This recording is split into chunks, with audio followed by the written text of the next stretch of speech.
I am a big fan of the blogosphere. The bloggers think that the internet is the end-all be-all of the world. Then explain to me why once a year, bloggers descend on Las Vegas for a huge big convention. Why didn't they just do it online? It is because nothing replaces human contact. It is the difference between leadership and authority. Leadership tells us why we're here in the first place. They remind us why we came here.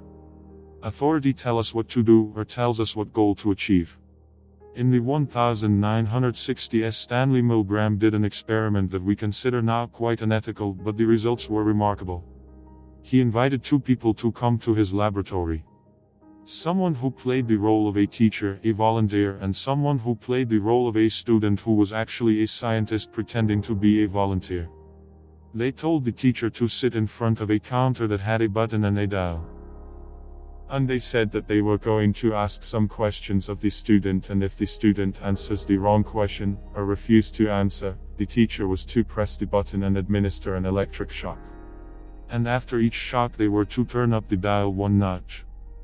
And the notch said, mild, medium, slightly painful, slightly more painful, very painful, and eventually it went red and said X. And what happened was there was really only one electric shock administered throughout the whole experiment. And it was a small shock administered to the teacher so they could see what it felt like.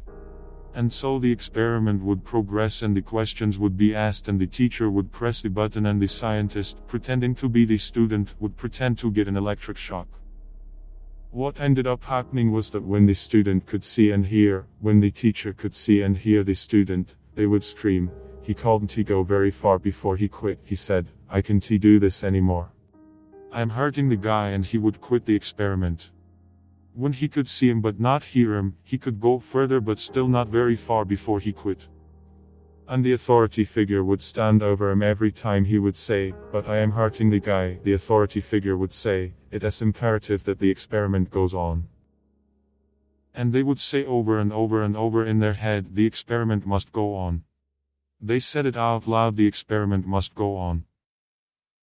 And it was like Nazi Germany when people said, I am just following orders. I am just following orders. They had this mantra to justify their behavior of hurting somebody. And then when they could hear them but not see them, they could go further still, but they still couldn't go all the way. But when they could neither see nor hear the impact of their decisions, 65% of the teachers were able to kill the guy. The reason the experiment is unethical is because 65% of these people that came to help, thinking that they were good people, went home at the end of the day with the knowledge that they could kill someone. Now what is our mantra of this day and age, I wonder? Is it shareholder value, shareholder value, shareholder value?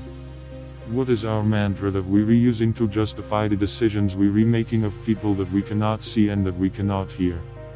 And we don't know the impact of the decisions we are making. And you know what the people who had killed the guy, what their biggest concern was? Is anything going to happen to me? Am I going to get into trouble? There was no concern for the person they just potentially killed.